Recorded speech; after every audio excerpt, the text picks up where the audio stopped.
Assalamualaikum warahmatullahi taala wabarakatuh. Apa khabar semua? Mudah-mudahan semua sihat walafiat insya-Allah. Selamat datang ke acara kita, program kita Antara Dua Alam. Ya, jadi untuk hari ini bersama saya punya co-host iaitu Syafirul. Dan bagi siapa sahaja yang tengah tengok ni sekarang, boleh tolonglah like, share, komen ataupun subscribe dan juga tekan butang loceng untuk dapatkan notification ketika kita uploadkan video terbaru kita. Betul. So hari ni kita nak say thank you untuk Yanto Creative for sponsoring us kita punya studio. Bukan kita punya studio, for his studio. Okay. So siapa ada nak buat recording podcast ke apa-apa recording per, can just contact this link or this number, then we can hook you up with them lah, Yanto Creative. Alhamdulillah. Thank you. InsyaAllah. So untuk hari ini Firul, aku rasa gugup. Gugup Gugup sangat. Nervous sangat. Dengar dia punya ketawa. Dengar. Betul. Aku dah rasa Dia punya ketawa dia pun ada tone tu. Betul. Nampak? Pada kita ketawa. Nampak? Dia ada tone. Macam Mickey Mouse.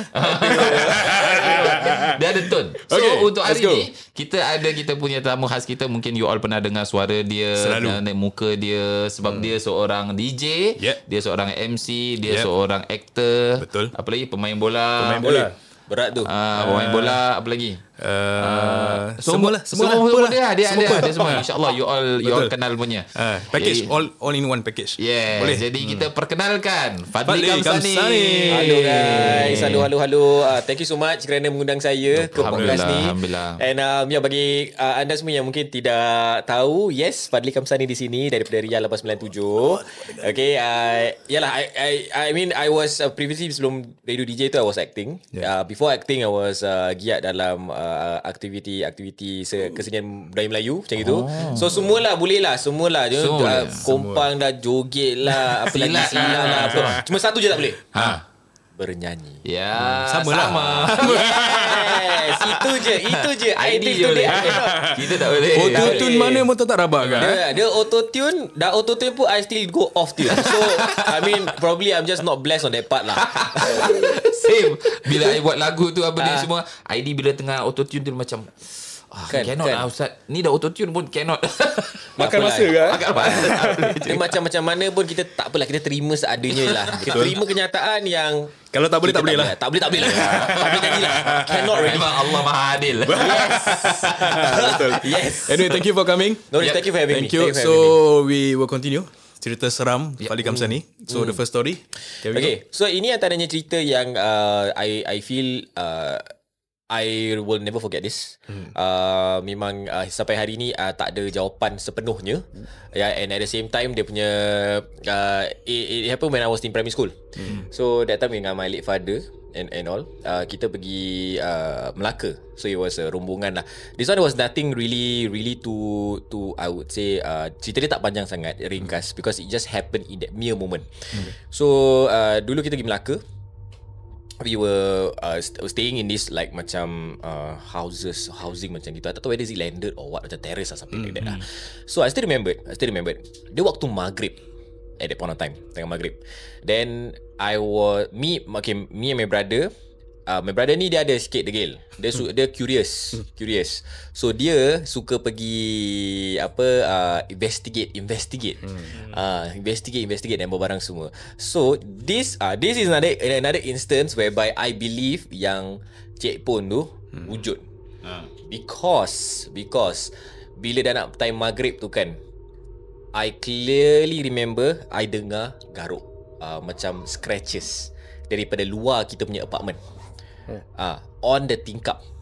So macam dia garuk tu kan, kalau I boleh recall is I don't, okay, if only I could describe to you guys macam mana dia punya bunyi tu kan.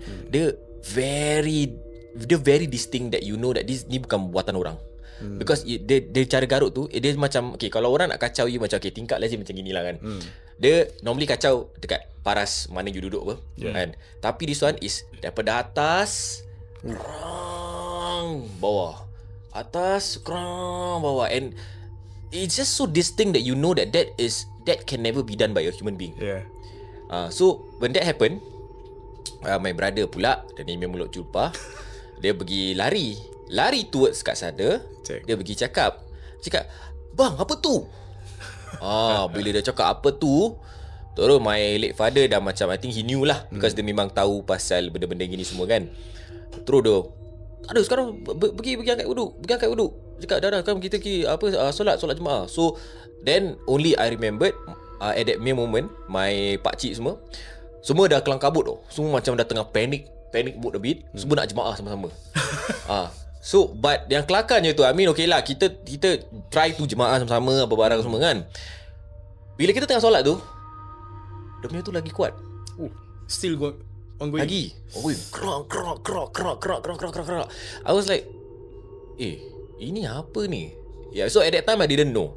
It was only when I was exposed to this kind of thing, macam kita tahu tentang kewujudan makhluk-makhluk macam ni kan. Then only did I realise yang I think it was that close tau. Kita dah macam in the close proximity punya kind. Terlalu dekat sampai I can never forget that. That is one of the macam paling, kalau dari segi dengar, itulah paling jelas. Paling jelas. And yeah, thanks to my brother lah kerana tegur tu benda kan. Terus dia kekal all the way. Tengah solat ni I still remember tengah solat ni, antara dua sujud dan everything semua krak. I was like, ni apa ni? You know, like, and every single time kalau I look back, I think about it, and it still send shivers down my spine lah. I still macam, But so far kacau dia itu je. Itu je. Because at the point of time kita masih kecil, so most of the time we were just listening to instruction lah. My late dad was like macam, pergi ni. Dah habis solat, then pergi duduk sini, jangan pergi mana-mana. Duduk sini je. Macam gitu macam okay lah. But then dari segi when it stopped and everything, I couldn't really remember, because immediately after that kita dah macam dah together dengan all the family, dengan my mom semua lah.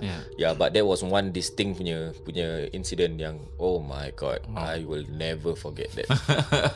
Seram je. I nak kasih advice. Kalau dengar benda ke nampak, jangan tegur. Kalau why? Jin dorang suka gila attention. Okay. They love attention. I got a question. Kita budak kecil kan kadang-kadang macam how do we how to say, macam diorang curious. I like for my brother lah, for instance, at that point of time. So kalau budak kecil pun diorang macam ada kasih discount ke? Tak ada discount. Budak kecil pun jalan terus. Dia ada satu jin namanya Ummu Sibian. Allahu Akbar. Ummu tu maknanya ibu, Sibian tu maknanya is a plural form for kata sobi in Arabic, which is baby ataupun budak-budak. So maknanya dari segi baby pun diorang dah kacau. Anak-anak pun diorang kacau. Memang tugas dia itu saja. Allah. And they will be formed in cicak punya ni kan. Macam-macam, dari cicak ke, daripada apa-apa saja. Ya, so kalau nampak apa-apa semua jangan tegur, sebab nanti diorang akan lebih lagi. Melainkan kalau you nak tegur boleh, tapi maknanya you tegur tapi berikan amaran. Contoh, kalau macam bunyi apa, sekali kau kacau kita, aku akan tuntut di hari akhirat. Contoh. Boleh. Tu kira weapon lah. Boleh itu. Tapi tak boleh with the maki-maki apa semua, tak boleh lah. Maknanya hanya berikan amaran sahaja. Okay, kau bercakap tentang maki ni kan, like macam how true is it? Pasal kita dengar betul-betul, like dulu macam bapak kita cakap kan, kalau dengar macam gini kan, maki je, nanti diorang lari. So I was like, okay, I mean I've never had the chance to actually macam tanyakan macam gini. Kalau like, how true is that? Pasal you cakap tadi just kasih amaran je. Betul. Not true. Tak boleh. Tak boleh maki. Ibu wrong ibu. Tak boleh. Tak boleh. Sebab dalam Islam, sebab dalam agama kita kan, penjagaan lisan pun wajib untuk jaga lisan daripada maki-maki. Lagilah maki, bukan hanya maki manusia pada manusia, tapi manusia kepada binatang pun kita tak boleh, kepada jin pun tak boleh. Sama. Walaupun orang tu zalim dengan kita, kita tak ada hak untuk, dia tak ada dalam hadis ke apa, dia tak ada cakap yang bila orang zalim maka wajiblah bagi kalian untuk maki dia. Tak ada. Ataupun ada diperbolehkan untuk maki, tak ada. Contoh seperti itu. So it's always best to not to maki. Apa ni semua, InsyaAllah kasih warning aja, InsyaAllah dia akan jalan. Okay, InsyaAllah. Given that I'm a dad to a toddler, macam if let's say lah kalau anak I macam you know suddenly tertegur, you know, apa dia punya, like what can we do as parents to macam mencegah semua ni? Boleh inikan attention dia. Oh. So Palingkan instead of dia terus macam ni ada ni tau. Saya, jom kita pergi sini ke apa macam mana. So apa what you call it? What the attention? Palingkan attention. Palingkan attention dia. dia. Okay, because of that note kan, pernah sekali. Okay, ni bukan waktu malam tau. Dia bukan malam-malam sangat. I think it's just about 10 plus. Ni dekat bawah blok my mum-in-law punya rumah.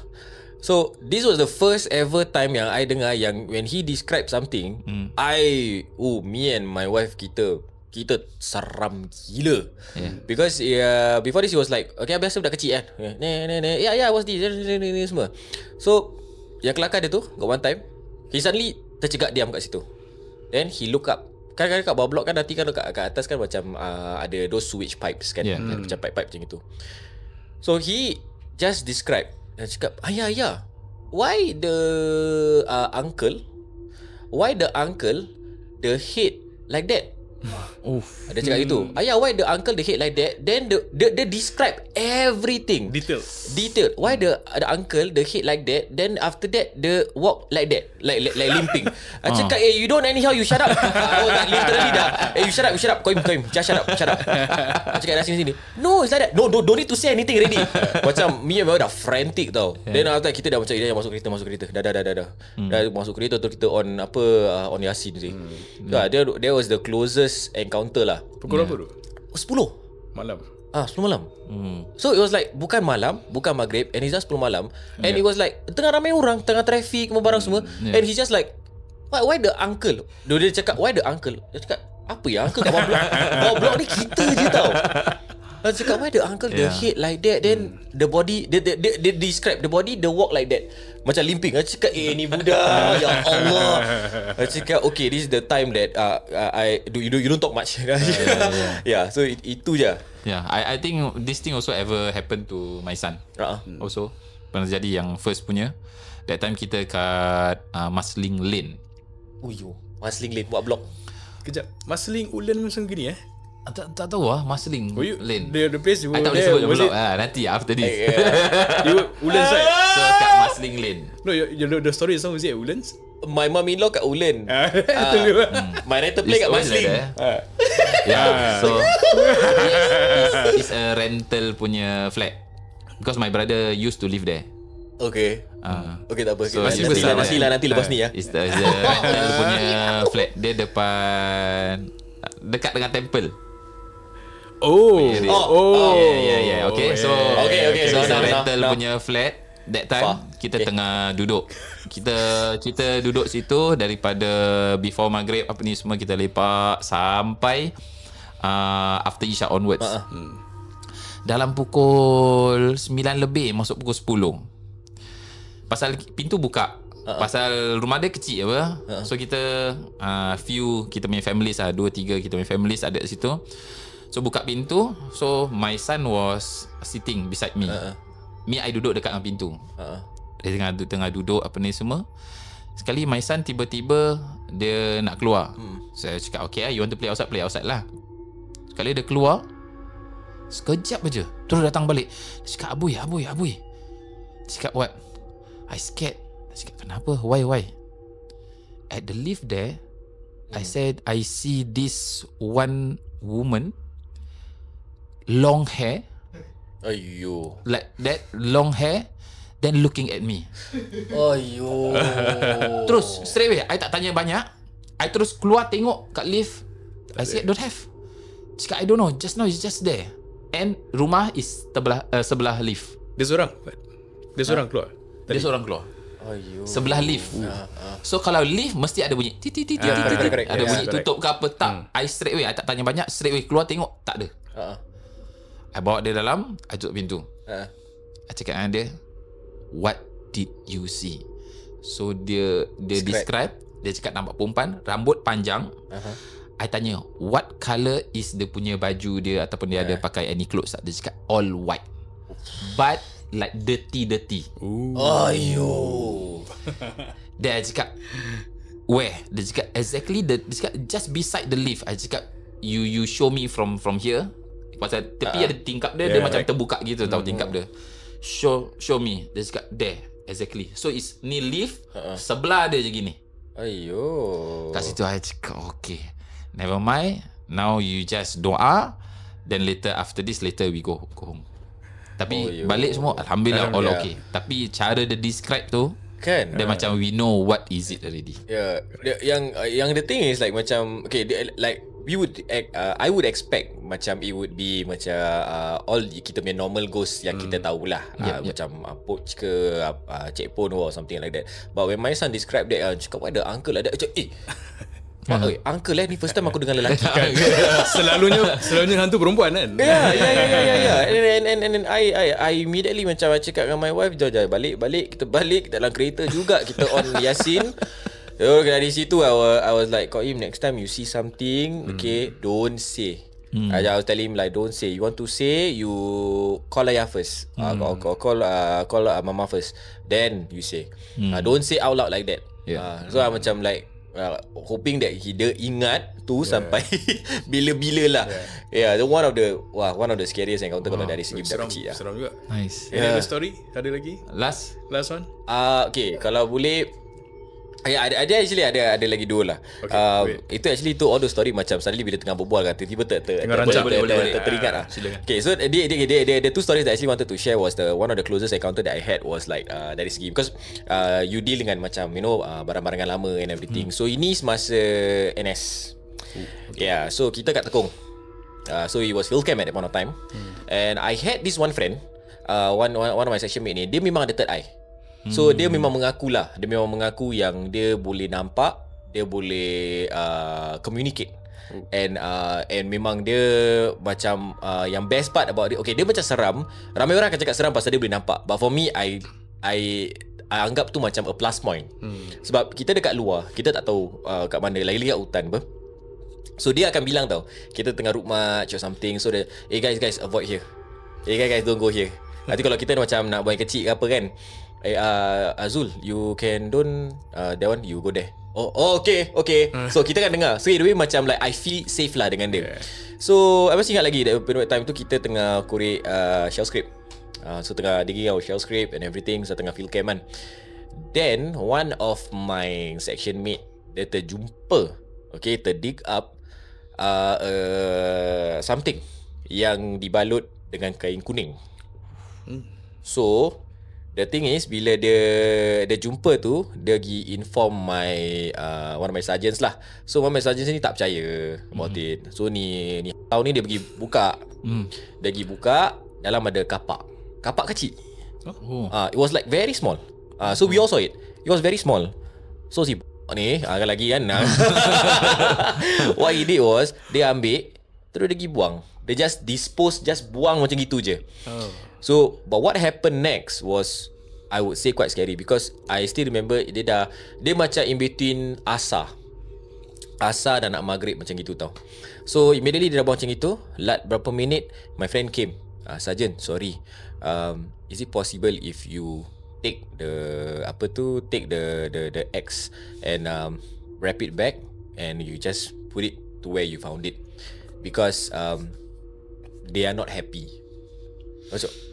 So kita dengar. So di sergeant like, oh, what you mean they are not happy. So dia tak percaya to in all of this. So but okay, he say lah, up to you whether you want to believe or not lah. But I'm just like giving you advice lah. Dia cakap macam gitu. So I asked my friend. So my friend Cina, by the way. So I cakap, Queen, you how many people, what you mean by they not happy, bro? The moment he throw the X, they all behind him already, bro. All behind him, all not happy already. How many? A lot, bro. Oof. That night after he told me that kan, aku tak boleh tidur. Aku minta tukar basah. Dia cakap, you where you sleep I sleep here. Terus I go to the next person kan. You can change with me not? You go in front. Dia cakap, I purposely tukar, I tidur dengan dia. Tidur sebelah tent lah, to be safe lah. Just to be safe lah. So I was like, that was one of the macam like, seram lah. But this happened in Pulau Tekong. Yeah. And it was like right smack in, macam cakap tadi, Asar dengan in between Asar dengan Maghrib. That's the wrong time to. Tapi yang herannya is Pulau Tekong. Tak semua orang boleh pergi, cuma those orang yang army kan boleh pergi kan. Siapa yang tanam Unless kalau dulunya Mungkin. Yeah. Mungkin. But don't know. Tapi dia dah nampak macam lama dah ke? karat ni semua. Dah karat. dah ni So mungkin orang okay, the thing if I could recall it was very you know that this is lama. Benda dia dah karat. Dah karat. You know that this is not from anywhere, because I mean Tekong used to be kampung dulu kan. So I do not know how long, but I know that it was very long. So I mean kita biasa bila kita korek Shaskrip tu memang kita nak kena gali our height length apa kan. So it was quite deep.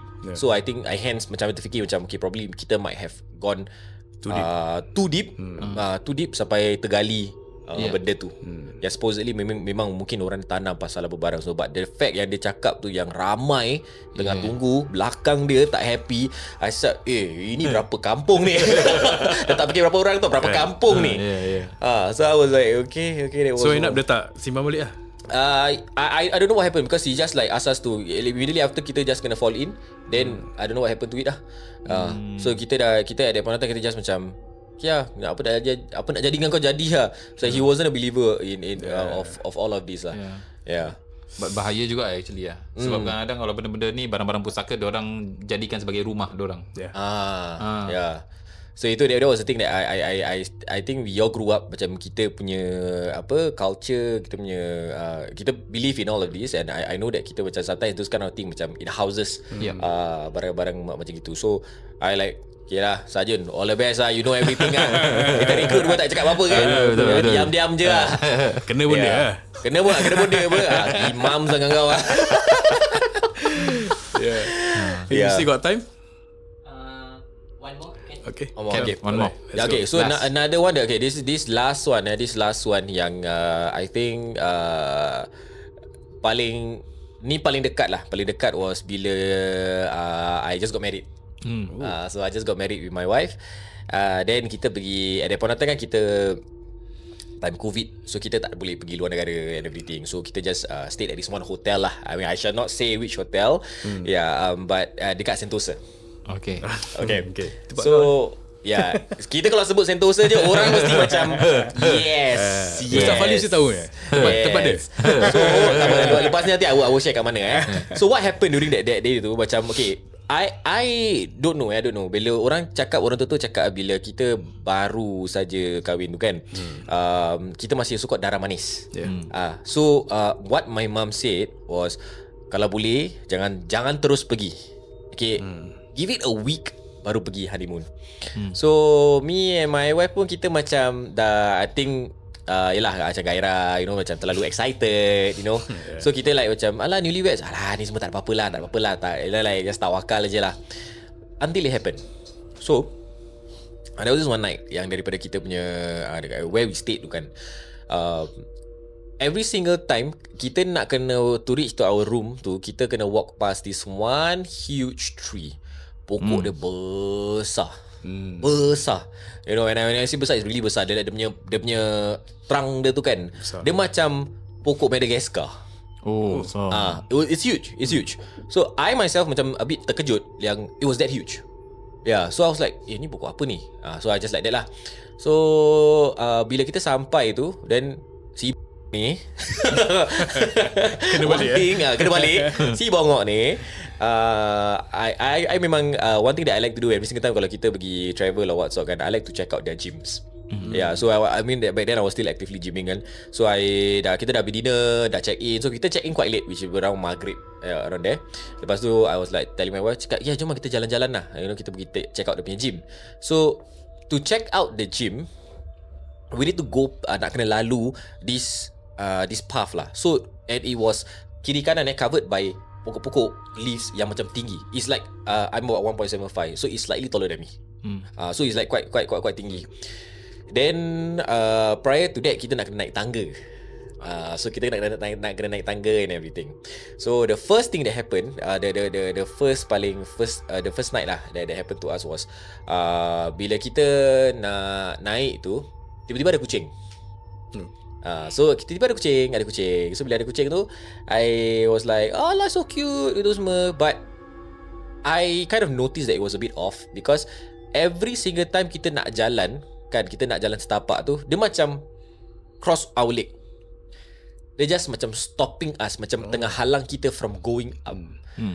So I was like, okay, cross. Dia macam nak jalan, okay, kita nak naik tangga ni, nak pergi, nak check out the gym ni.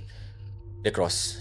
Macam dia just tak kasih jalan. Macam why you not allowing us to I was like, ya tak apa, okay sayang, never mind. Okay, kita dah macam sayang dia, dan kita cakap, okay, kita jalan je lah. So kita tengah naik atas and everything, you know. Little did I know that while we were going up, Ainin was actually a bit hesitant already. Sebab dia dah dengar.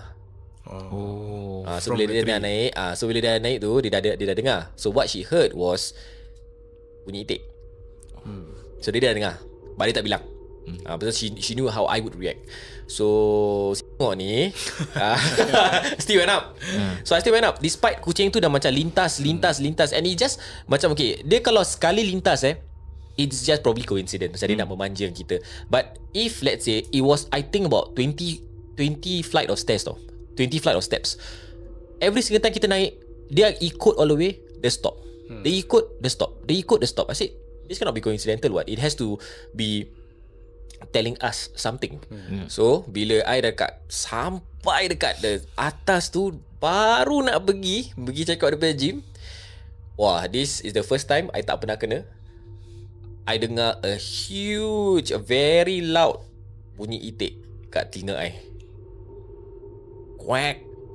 Immediately I terus macam masih lagi nak step macho kan, tapi tak boleh lah pasal so I dah my reaction pula macam very big, I cannot hide. I dah shake. So bila I shake tu, I genggam my wife punya tangan. She knew. So I like, yang kita balik bilik lah. And she was like, okay. But little did I know that she was ready, dah dengar while going up, but dia tak cakap apa-apa kat I. So again, bila kita bila kita dah masuk bilik and everything semua kan. So after everything, she told me something. Bila kita reach home, she told me something. While we were actually going back and forth kan, kita nak kena lalu di semua pokok kan. There was this one night, we just got back from dinner. Dia jalan, lepas tu dia tengok atas. So bila tengok atas, she saw one kain putih fly across the tree, hilang. So she saw that, but she saw that dia tak bilang. She said macam she didn't want to spoil it, and she just like thought that okay, it would be best kalau kita dah sampai rumah baru she bilang. So she said one night tu kita baru balik dinner, she looked up, dia nampak kain putih, hilang. Dan lepas tu tak apa, dah sampai kat rumah, then she showed me kaki dia. So apparently kaki dia ada a big bruise, big lebam macam itu. Yeah, I mean like, I don't know, but I was like telling her, I mean I didn't do that. You know? Baru kahwin kan? So I was like, I didn't do that, you know? But dia macam like very in a awkward position, awkward place at her thigh, but it was so huge sampai tu depan, it was quite worrying. So I tanya dia, cakap ni sakit tak? Cakap tak. But it was just a big patch of bruise. And we all know apa orang tu cakap, cuba hantu lah. That kind of thing. So I like, oh no. And the best part is bila every single night that we got back kan, after that incident tu yang dah kena tu, remember the cat? Yeah. The cat will sleep outside our room. Oh my. It will sleep outside our room. And bila kita balik, baru that cat went off. So I don't know whether that cat was trying to guard us ke, nak jaga kita ke, or something. So that is still a question mark in our head until now. Until today. Kemungkinan Mungkin demi itu dia. Cuma yang serampat tu is yang lebam tu. Yeah. So yang lebam ni dalam kaedah ruqyah punya itu is part of gangguan tau. Yes. So biasanya kalau lebam dia akan ada kat bahagian tangan, ataupun di bahagian paha sampai kaki. Tapi macam tadi, picit tapi tak sakit. Dan tak langgar apa-apa. Correct. And not on any medication seperti blood thinner. Yes. So ni kemungkinan besar boleh juga terkena penyakit ain. Ain daripada siapa? Kalau bukan daripada manusia tu, ain daripada jin. Allahu. So memang betul lah kalau let's say orang baru saja bernikah, you know, it's boleh best saja seperti itu. Best to like give it some time before you guys go for honeymoon ke macam mana tu? Tak semestinya lah kan. Tak semestinya. Cuba dia. Masih manis. Cuba check. Ada lebam tak? Ada lebam. Ya. So yang penting adalah you punya bacaan doa. Maknanya sebelum keluar baca ayat kursi, especially kat situ ke apa gitu. Yang kadang-kadang you tak tahu tempat tu sendiri pun tak ada orang, kadang-kadang kat situ orang pun tak solat, tak baca Quran kat situ apa ni semua kan. So it's always best to jaga you punya zikir harian lah. Itu paling penting. But now dia tak ada any lebam-lebam. Tak ada. It was just that period of particular time instance lah. So bila I nampak pun, I still remember I nampak tu, I was shocked because it was huge. Very huge. Macam besar sangat ni. Yeah. So macam tak masuk akal kan. Yeah. Then and it was at an awkward position. I was like she macam bila picit dia macam cakap picit tak sakit. She didn't macam tak sakit apa-apa. So that was the one of the scariest encounters lah. Wow. Amazing. What a great story. Thank you. Yeah. So thank you very much Fadli Kamsani for thank you for having me. Stories lah. Dan kita juga nak berikan sesuatu juga for you. Kita pun ada oleh-oleh actually. Apa ni? So kita ada oleh-oleh. Saya. Wow. So actually kita nak to all kita punya guest, kita punya tetamu, kita akan berikan oleh-oleh untuk bawa balik lah. Antaranya adalah kita punya spray dan juga kita punya balm bidara. So this is the peach. Okay. So previously I kasih watermelon, tapi ni you need to try the peach punya scent. So dia ada bidara, air ruqyah, so you boleh spray kat dalam rumah boleh, letak dalam kereta, bawa pergi mana-mana pun boleh. Wow. Kalau pergi Sentosa lagi ke? Mungkin. Asalkan darah masih manis, okey. Tak tahu masih manis tak lepas 3. Mungkin 4. Yes. Then this one also you baru dapat anak kan, so this is for your child lah, insyaAllah. Thank you so much. That one the spearmint boleh pakai macam you all pakai Vicks ke apa semua, is a balm lah. So kalau ada sakit-sakit sesama ke batuk ke apa semua, even for adults also boleh pakai. Okay, thank you ada so much. bidara also and recitation. Right. Thank you. Alright. I feel safe. Not with the person tengah Itu dah salah. Okay, so thank you guys for watching kita punya channel. Dan bagi siapa sahaja yang belum subscribe, boleh tolonglah subscribe, like, ataupun boleh komen siapa yang anda nak kita panggil untuk episod yang seterusnya. Dan juga jangan lupa untuk tekan butang loceng untuk dapatkan notification ketika kita uploadkan video terbaru kita. Betul. Then also again nak kena say thank you lah. Okay, thank you to Yanto Creative for sponsoring us this studio. Nice. Like again, siapa nak buat recording podcast ke, recording apa-apa pun, can just call this number or the link that we are going to put here. Then thank you so much for our guest again, Fadli Kamsani. What a great story. Thank you for having me.